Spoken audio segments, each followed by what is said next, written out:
Hello students, welcome to get set learn academy once again. तो इस video में हम लोग कंटिन्यू करेंगे ग्रेविटेशंस का चैप्टर। ग्रेविटेशन का चैप्टर का एक पार्ट का वीडियो ऑलरेडी बन चुका है, जहां तक हम लोग पढ़ चुके थे टाइड्स वगैरह, importance of universal law of gravitation, यहाँ तक कंप्लीट कर चुके थे। ठीक है, ये है सेकेंड पार्ट। ये है सेकेंड पार्ट जिसमें हम लोग पढ़ेंगे फ्री फॉल, मास, वेट, ये सब, एक्सेलरेशन ड्यू टू ग्रेविटी वगैरह। ठीक है, तो अगर आप पहले का वीडियो नहीं देखे हैं जाकर, तो आप जाकर जरूर देख लीजिए, वो आपके लिए हेल्पफुल हो जाएगा। पूरा का पूरा प्रॉपरली उसमें एक्सप्लेन किया हुआ है। ठीक है, एकदम प्रॉपरली लिख कर समझा कर एक्सप्लेन किया हुआ। तो अगर आप नहीं देखे तो जाकर जरूर देख लीजिएगा। चलिए, तो इस वीडियो को स्टार्ट करते हैं। इस वीडियो का पहला टॉपिक जो है ना, दैट इज फ्री फॉल। अब फ्री फॉल क्या होता है? नॉर्मली फ्री फॉल क्या होता है? कोई भी बॉडी जब ऊपर से नीचे गिरता है अर्थ के फेवर में, यानी कि अर्थ जब उसको अपने तरफ खींच लेता है, जब ऊपर से नीचे कोई भी बॉडी गिरता है, जैसे देखिए यहाँ पेड़ से फल गिर रहा है, कोई बच्चा है जो कहीं हाइट पर चढ़ के बॉल को गिरा रहा है, तो ये जो होता है ना, that is free fall motion. ये क्या कहलाता है? Free fall motion. चाहिए, आइए तो देख लेते हैं इसको।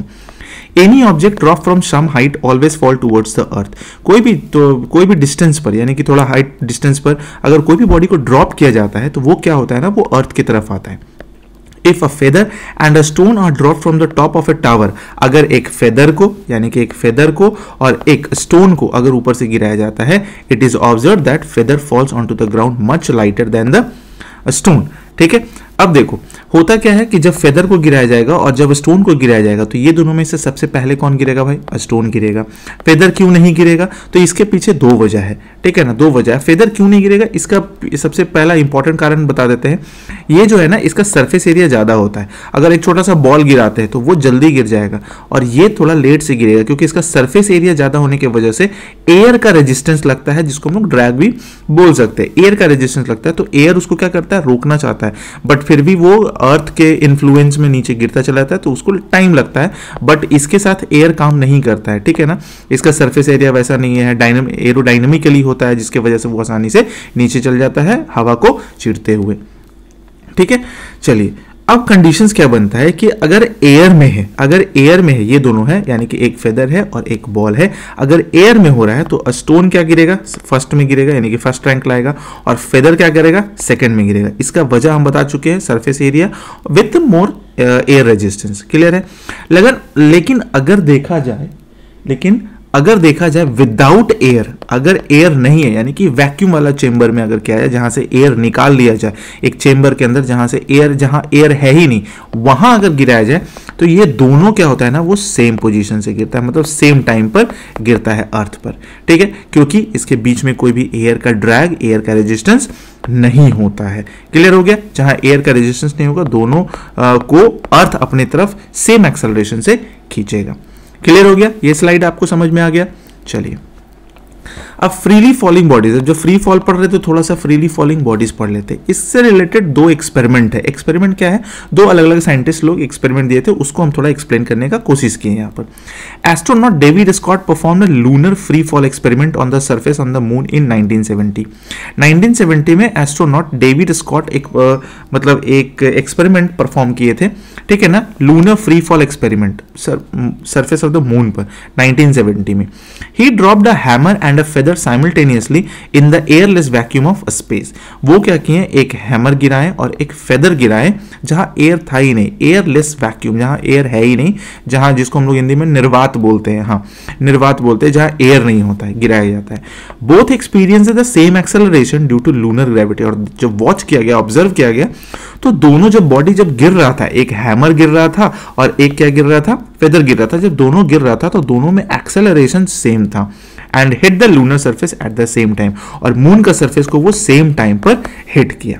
ठीक है, इससे क्या पता चलता है? और ये जो इससे क्या पता चलता है कि अर्थ ना, अगर एयर नहीं है, यानी कि एयर का कमी है, एयर नहीं है, एयर रेजिस्टेंस नहीं है, एयर का ड्रैग नहीं है, तो अर्थ किसी भी बॉडी को अपने तरफ सेम एक्सेलरेशन से खींचता है और वो सेम टाइम पर आकर गिरता है। ये तो था मून का बात, लेकिन अर्थ पर इसको कौन एक्सपेरिमेंट किए थे? अर्थ पर कौन बताए थे भाई? तो ऑन अर्थ रॉबर्ट बॉयले एक एक्सपेरिमेंट थे, एक साइंटिस्ट थे, एक्सपेरिमेंट नहीं, रॉबर्ट बॉयले एक एक्सपेरिमेंट किए थे, प्रूफ किए थे this experiment with bullet and feather. ये क्या किए थे? एक दो ठो जार लिए थे। ठीक है, दो जार लिए थे, यहां पर हम बनाकर बता देते हैं आपको। क्लियर है? हाँ, दो जार लिए थे, एक जार ऐसा, ठीक है, लिए थे, और दोनों में अभी फिलहाल एयर था, ठीक है। चाहे एक ही जार ले सकते हैं, एक ही जार लेते हैं, हाँ थोड़ा सा चौड़ा जैसा एक ही जार लेते हैं, ठीक है। 2 जार क्यों लेंगे हम, एक ही जार लेते हैं। हाँ, तो एक जार लिए थे, हाँ एक जार लिए थे, और इसमें पहले हवा भरा हुआ था और उसमें गिराए क्या, एक तरफ से बुलेट गिराए, ठीक है, एक तरफ से बुलेट और एक साइड से फेदर गिराए। अब जब एयर था तो फेदर को गिरने में थोड़ा सा टाइम लगा और बुलेट जो है ना वो तुरंत गिर गया, ठीक है। और क्यों ऐसा हुआ, क्योंकि एयर का ड्रैग इस पर ज्यादा लग रहा था। क्यों, विद द मतलब बोल सकते हैं इस पर हमारा सरफेस एरिया जो था ना, सरफेस एरिया ऑफ फेदर जो था वो ज्यादा था, जिसके वजह से एयर का ड्रैग, एयर इसको रोकना चाह रहा था। बट बुलेट में वैसा कुछ नहीं था, बुलेट एरोडायनेमिकली था, जिसके वजह से वो आसानी से तेजी से गिर गया, उसमें मास भी था, वो गिर गया, ठीक है। लेकिन यही एक्सपेरिमेंट को जब वैक्यूम चेंबर में किया गया, मतलब वैक्यूम यानी कि उस जार से एयर को निकाल लिया गया, उस जार से एयर को क्या किया, निकाल लिया गया किसी पंप के थ्रू, एयर सक कर लिया गया, ठीक है, एयर सकिंग से। तो जब गिराया गया, जब बुलेट यहां पर था, बुलेट यहां पर और फेदर था, दोनों क्या हुआ, सेम टाइम पर गिरा। तो इससे ये पता चला कि जब एयर नहीं होता है तो एक्सेलरेशन ड्यू टू ग्रेविटी के वजह से अर्थ जो होता है ना वो किसी भी बॉडी को सेम एक्सेलरेशन से खींचता है, सेम जी से खींच लेता है। अब एक साइंटिस्ट आया, गैलीलियो गैलीली क्या हुआ कि वो चढ़ गया टावर ऑफ पीसा, इटली में जो ना लीनिंग टावर ऑफ पीसा जो थोड़ा झुका हुआ, वहां चढ़ गया। Galileo concluded that the bodies of a different masses drop simultaneously from the same height. different मास का दो बॉडी लिया, ठीक है ना, एक बॉडी ये, एक छोटा ये बॉडी लिया, दोनों अलग अलग मास का मेटेलिक बॉडी चाहे कोई बॉडी लिया, ठीक है, simultaneously from the same height, और उसको गिराया सेम हाइट से the ground at the same time if a resistance is neglected, और ये सेम टाइम पर गिरा। तो इसका कहना था कि अगर एयर का ड्रैग नहीं लगता है कोई भी बॉडी पर तो बॉडी मैटर नहीं करता है कि कहां पर है, वो दोनों सेम पोजीशन से सेम स्पीड सेम टाइम पर अर्थ के सरफेस को टच करेगा।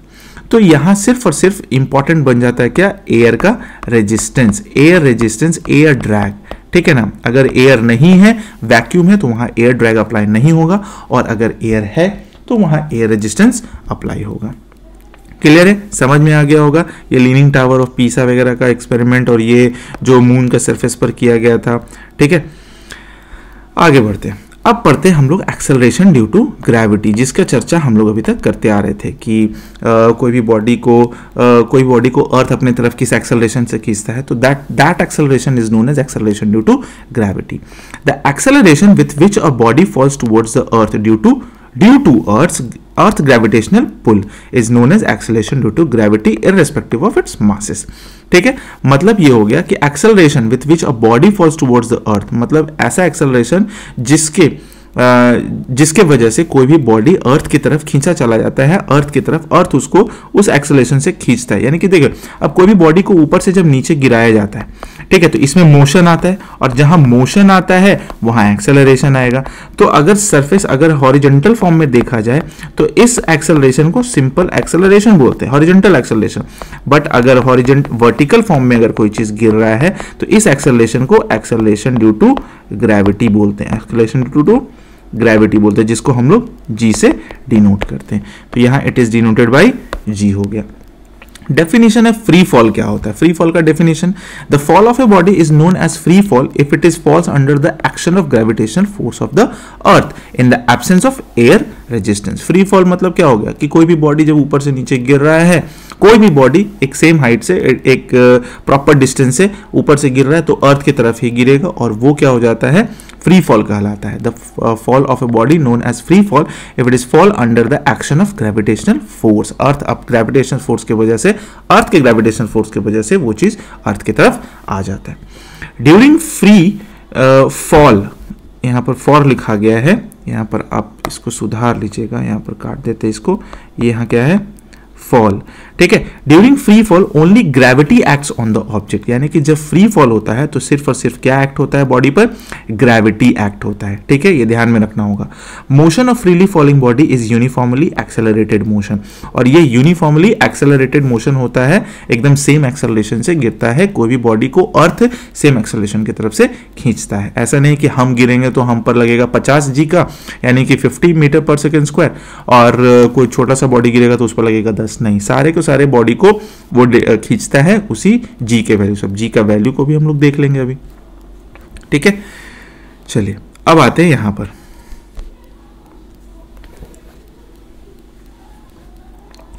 Expression for the acceleration due to gravity. अब एक्सेलरेशन ड्यू टू ग्रेविटी का बात करेंगे और उसका एक्सप्रेशन को फाइंड करेंगे, ठीक है, फिगर के माध्यम से। अब देखिए क्या होता है, consider a body of mass m near the surface of the अर्थ। मान लेते हैं ये जो है अर्थ का सरफेस है और इसके ऊपर कोई प्रॉपर हाइट पर, ठीक है, सरफेस के नजदीक में कोई मास रखा हुआ है m, जिसका कोई बॉडी रखा हुआ है जिसका मास m है।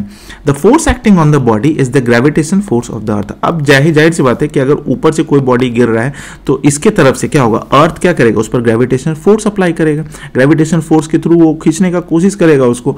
तो जब ग्रेविटेशनल फोर्स आएगा तो हम लोग के पास फोर्स का फॉर्मूला होता है, that is F is equal to G M M by are square. m1 m2 होता था, यहां पर हम इसका मास को m लिए हैं और छोटा वाला बॉडी का मास स्मॉल m लिए, तो जी m1 m2 की जगह कैपिटल M और m रखा गया, और ये दोनों के बीच का डिस्टेंस r है। अब आपको लगेगा कि सर यहां से यहां तक का डिस्टेंस तो कुछ और होगा।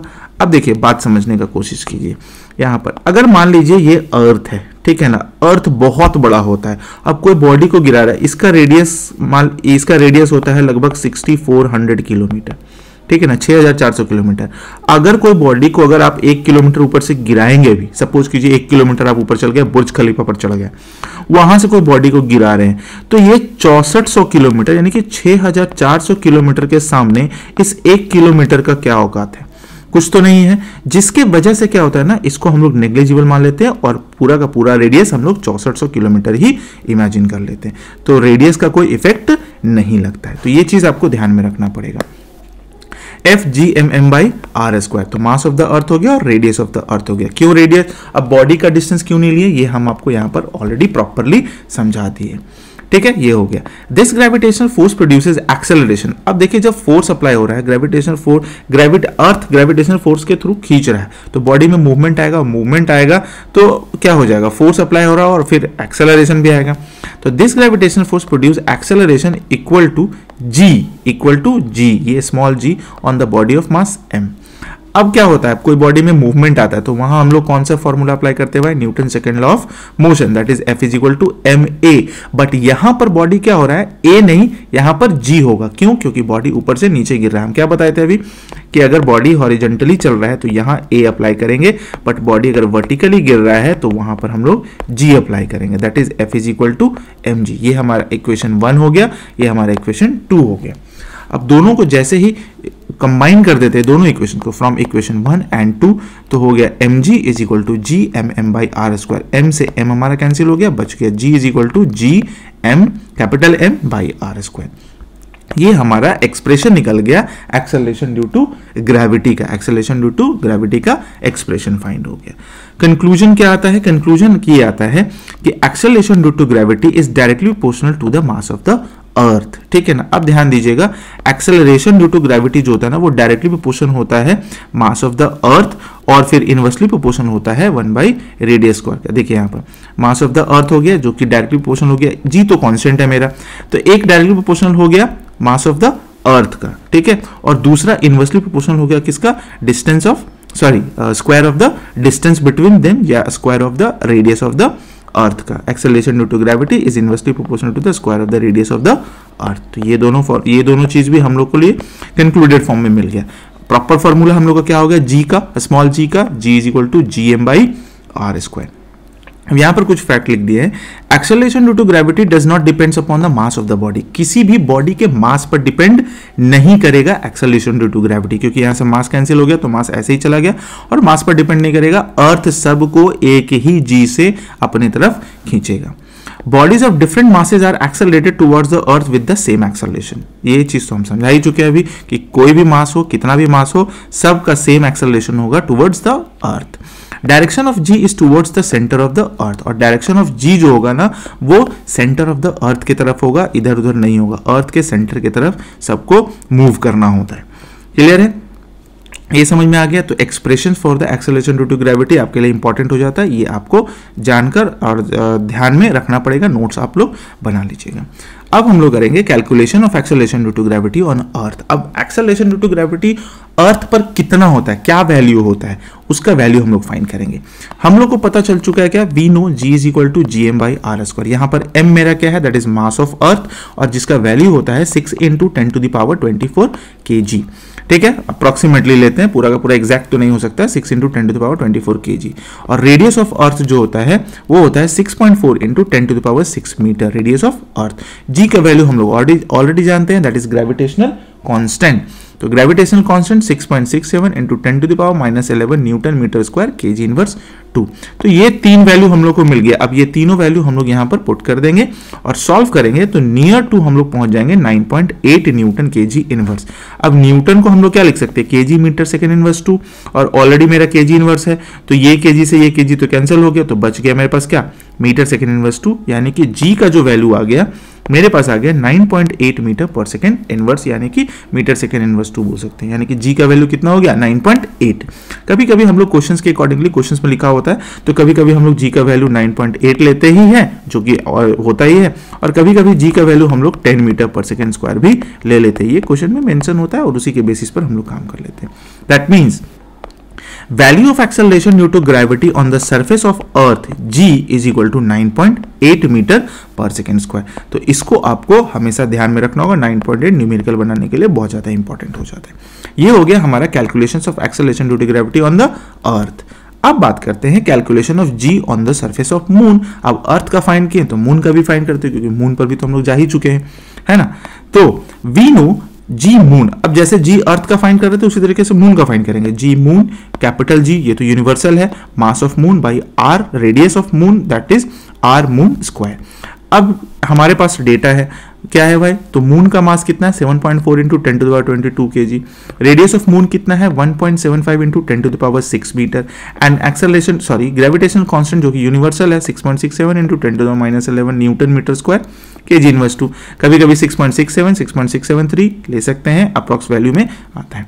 तो जी मून का वैल्यू हम लोग वैल्यू पुट किए, वैल्यू पुट करके कैलकुलेट किए, कैलकुलेशंस आपको आना चाहिए।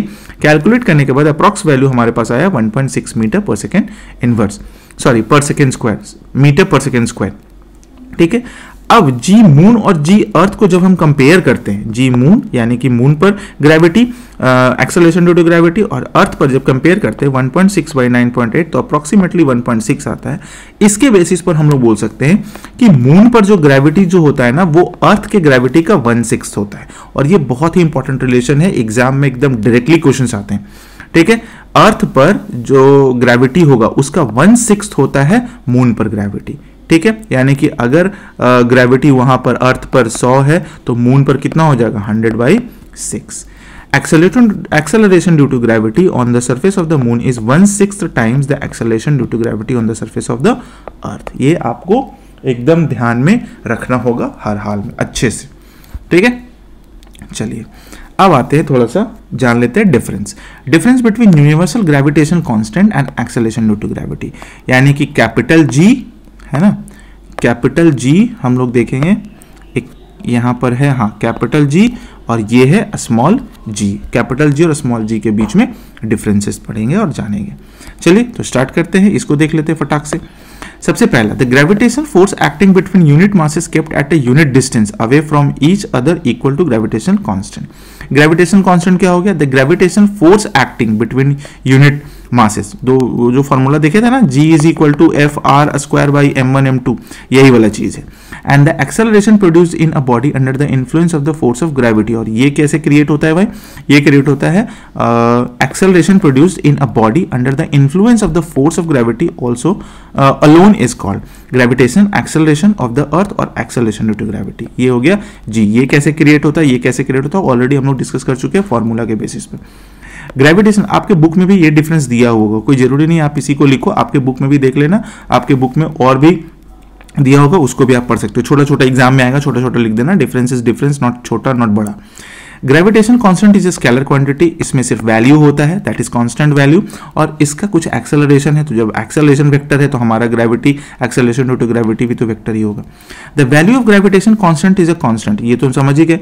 The value of acceleration due to gravity varies with height, ये वेरी करता है height, depth and shape of the earth पर, ठीक है। ये चीज हम लोग आगे डिस्कस करेंगे, ठीक है। इससे रिलेटेड एक शॉर्ट वीडियो भी हम बनाए हैं, वो अगर चाहिए तो आप देख लीजिएगा, ठीक है। और जो हाइट और डेप्थ का जो वेरिएशन है वो सीबीएसई में क्लास 9th में सीबीएसई के सिलेबस में नहीं है, इसलिए उसको हम डिस्कस नहीं करेंगे, क्यों ही टाइम वेस्ट करना। बट समझ लीजिए कि हाइट पर, डेप्थ पर और शेप ऑफ द अर्थ पर डिपेंड करता है। ये चीज़ हम बताएं शॉर्ट्स में आपको, आप जाकर देख सकते हैं। The value of ji is 6.67 into 10⁻11 होगा, यहाँ पर 11 लिख दिया है, newton metre square KG inverse 2 by KG square. The value of ji is 9.8 metre per second square on earth surface. चलिए ये भी हो गया। The SI unit of gravitation constant is newton metre square per KG inverse 2, और the SI unit of acceleration due to gravity is as like as acceleration, that is metre per second square. तो ये हो गया आपका gravitational constant capital G और small g में difference. अब बात करते हैं मास, ठीक है, बहुत ही important. Mass of a body is defined as the quantity of matter content in the body, मतलब किसी भी बॉडी में कितना मैटर है, क्वांटिटी ऑफ मैटर है, वही कहलाता है मास। मास और वेट में बहुत डिफरेंस होता है, ये आप लोग को पता होना चाहिए। Mass is a quantity of matter and weight is a force due to from which earth attracts any body, यानी कि अर्थ किसी भी बॉडी को अपने तरफ खींचता है, वो होता है वेट। उसमें वेट हम लोग mg का फॉर्म करते हैं, F इज इक्वल टू यानी कि W is equal to mg, इसको भी हम आगे पढ़ाएं, समझ लीजिएगा। Mass of body is defined as the quantity of matter contained in the body, and mass of body is a measure of inertia of the body, measure of inertia, ठीक है ना। कोई भी बॉडी कितना inertia शो कर सकता है, दिखा सकता है। So mass is also known as inertial mass, जिसके वजह से हम लोग मास को inertial mass भी बोलते हैं। SI unit of mass is kilogram, और किलोग्राम इसको मेजर करने के लिए सिंपल वेइंग मशीन और बीम बैलेंस वगैरह यूज कर लेते हैं। बीम बैलेंस बहुत छोटे छोटे माइन्यूट्स जो गोल्ड स्मिथ लोग होते हैं ना, वो लोग यूज करते हैं, और बड़े बड़े चीज के लिए तो वेइंग स्केल होता ही है। चलिए अब थोड़ा सा डिस्कस कर लेते हैं कुछ टॉपिक्स, कुछ points. Mass of body is directly proportional to the quantity of matter, quantity of matter ज्यादा होगा तो मास ऑफ द बॉडी बढ़ जाएगा। Mass of body does not depends on the state, क्या लिखा हुआ है, does not depends on the safe side and the state of body, safe side and the state of the body, यहाँ कुछ गड़बड़ लिखा गया। Mass of a body does not depend on the side and the state of body, मतलब ये बोल सकते हैं कि बॉडी के स्टेट पर डिपेंड नहीं करता है कि वो लिक्विड है, सॉलिड है, गैस है, ये सब चीज पर, ये चीज हो गया। Mass of a body remains the same at all places, mass of the body यानी कि किसी भी बॉडी का मास किसी भी प्लेस पर सेम होता है, घटता बढ़ता नहीं है। Mass of a body does not change in the presence of other bodies near it, ऐसा नहीं है कि उसके सामने, जैसे मान लीजिए कोई 5 kg का सामान है, उसके सामने 15 kg का सामान ले लिए तो इससे ये गेन कर लेगा, ऐसा नहीं है कि हाँ ये 6 kg हो गया वो 15 kg, ऐसा कुछ पॉसिबल नहीं होता है। Mass of a body is a scalar quantity, mass of the body क्या होता है, स्केलर क्वांटिटी होता है, कांस्टेंट होता है। Mass of objects are added algebraically, mass of, ये अगर मान लीजिए 2 बॉडी है, 2 बॉडी को अगर ऐड कर देते हैं, ठीक है ना, तो simple adding rule, algebraically adding rule use कर सकते हैं, वेक्टर वाला जो हम लोग पढ़ते हैं नॉर्मली, ठीक है, सॉरी वेक्टर वाला नहीं, जो अलजेब्रा वाला पढ़ते हैं, वेक्टर बोल दिए, ठीक है। ये हो गया मास। अब बात करते हैं वेट का। वेट क्या होता है, weight is denoted by W, the force with which a body is attracted by the earth, यानी कि ऐसा फोर्स, ठीक है ना, एक फोर्स जिसके वजह से अर्थ किसी भी चीज को अपने तरफ खींचता है, ठीक है ना, जिस फोर्स की वजह से, that is called the weight, is weight of the body. इसका SI यूनिट क्या होता है, न्यूटन है, is a kind of force, that means कि इसका भी जो SI यूनिट होगा वो न्यूटन ही होगा। When the earth attracts a body with a gravitational force, the body accelerates toward the earth with acceleration due to gravity. जब अर्थ किसी body को अट्रैक्ट करता है ग्रेविटेशनल फोर्स की वजह से, तो बॉडी में एक्सेलरेशन क्रिएट होता है टुवर्ड्स द अर्थ। तो फॉर्मूला हम लोग को पता क्या है, F is equal to ma, but हम लोग यहाँ पर A यूज नहीं करते, तो F is equal to mg under the influence of gravity. तो A की जगह क्या यूज कर लिए, G यूज कर लिए। This force is known as weight, और यही फोर्स जो है वो वेट कहलाता है, दैट्स वाई W हम लोग यूज करते हैं, तो W is equal to m और g हो गया, W is equal to mg। और जो वेट जो होता है वो वेक्टर क्वांटिटी होता है एक्सेलरेशन ड्यू टू ग्रेविटी के वजह से, क्योंकि उसका कुछ एक्सेलरेशन हो जाता है। ठीक है। अब थोड़ा सा यहाँ पर साइड कॉर्नर में हम थोड़ा डिस्कस कर दिए वेट ऑन मून। मून पर वेट क्या होगा हम लोग डिस्कस करते हैं। तो वेट ऑन अर्थ हो गया formula, that is WE is equal to mGE किसी भी बॉडी का, और वेट ऑन मून कितना हो गया m और gm। अगर ये दोनों को कंपेयर करते हैं m कैंसिल हो जाता है gm बाई GE, और gm बाई GE के अकॉर्डिंगली हम लोग ऑलरेडी देख चुके हैं कि क्या होता है 1:6, यानी कि 1/6 पार्ट होता है किसका, जैसे अर्थ पर अगर ग्रेविटी जो है, ठीक है ना, उसका 1/6 पार्ट होता है, 1/6 होता है ग्रेविटी कहाँ पर, मून पर। तो उसके वजह से हम लोग बोल सकते हैं कि वेट ऑन मून, यानी कि किसी भी मास का जो मून पर जो वेट जो होगा ना, वो अर्थ पर उस बॉडी का वेट का 6 पार्ट होगा। जैसे ग्रेविटी है वैसे ही वेट ही है। क्लियर हो गया? ये आप लोग कैलकुलेट करके भी देख सकते हैं। अगर मान लीजिए 60 kg, अगर मान लीजिए मून पर हमारा अगर मान लीजिए अर्थ पर हमारा वेट 60 kg है, ठीक है ना, 60 kgf ऐसे बोलते हैं, इसका यूनिट निकालेंगे तो, ठीक है ना, 60 न्यूटन है, तो हमारा यहाँ पर मून पर कितना हो जाएगा, 10 न्यूटन हो जाएगा। क्यों? क्योंकि उसका 1/6 पार्ट होता है। यूनिट हमेशा ध्यान में रखिएगा, दैट इज न्यूटन वेट का। अब difference between mass and weight देख लेते हैं। What is the difference between mass and weight? ये भी बहुत इंपॉर्टेंट है। मास और वेट के बीच में हम लोग डिफरेंस देखेंगे। The mass is a scalar quantity, ये तो पता ही है।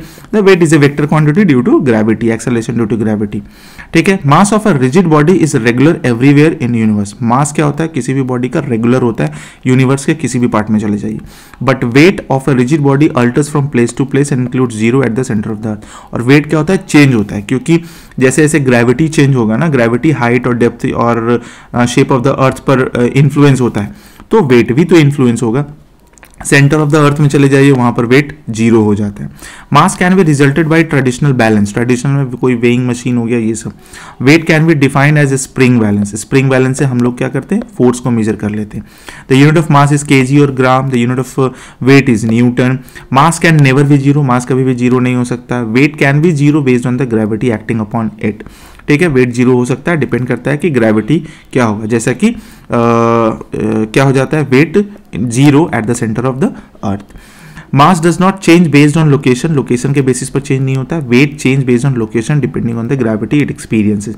वेट चेंज होता है, ठीक है ना। इसका भी हम शॉर्ट बना चुके हैं कि अगर अर्थ हमारा ये स्फीयर पार्ट में होता है तो उसके बीच का जो क्या होता है ना, रेडियस वेरी करता है। तो इक्वेटर पर रेडियस ज़्यादा होता है और पोल पर रेडियस कम होता है, तो उसके वजह से हमारा वेट भी वेरी कर जाता है। Mass is measured using an ordinary weighing scale और weight is measured using spring balance. ये चीज तो हम लोग देख ही चुके थे। तो ये हो गया difference between mass and weight. 4 number 3 number में कभी कभी आ जाता है what is the right 2 differences, right 3 differences between mass and weight, तो वो आप लोगों को कवर कर लेना चाहिए, ठीक है। ये समझ में आ गया। चलिए अब थोड़ा सा इनोवेटिव स्किल्स देख लेते हैं, जो कि बेस्ड ऑन इंफॉर्मेशन है, वो तो बुक में था, तो हम थोड़ा सा एड ऑन करती है।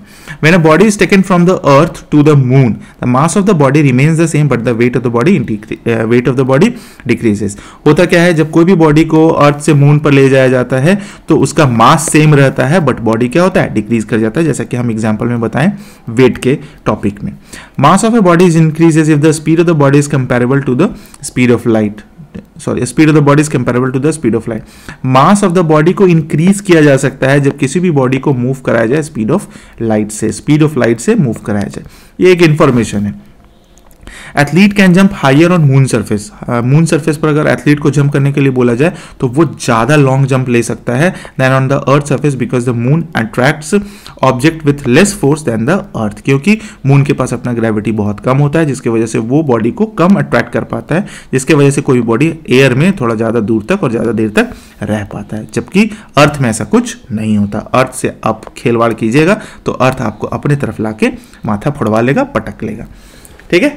चलिए, तो ये हो गया हमारा मास और वेट भी खत्म, यानी कि ये बड़ा इंपॉर्टेंट टॉपिक था, इतना सारा मास और वेट। अब जो हम लोग पढ़ेंगे ना वो नेक्स्ट पार्ट में, चैप्टर को एंड करेंगे, ठीक है। तो ये सेकंड पार्ट था। नेक्स्ट पार्ट में हम लोग पढ़ेंगे, उसमें प्रेशर है, फोर्स है, प्रेशर है, एरिया है, ये सब है, वो सब चीज़ पढ़ेंगे, ठीक है, फ्लोटिंग्स वगैरह। बट इस पार्ट में ये वाला चीज़ खत्म हो गया, मास और वेट। तो आई होप कि आपको वीडियो अच्छा लगा होगा। अगर अच्छा लगा हो तो एक लाइक तो जरूर बनता है, क्योंकि यही लाइक हमारे लिए काम करने के लिए मोटिवेशन का काम करता है, ठीक है। तो चलिए अब मिलते हैं नेक्स्ट वीडियो में।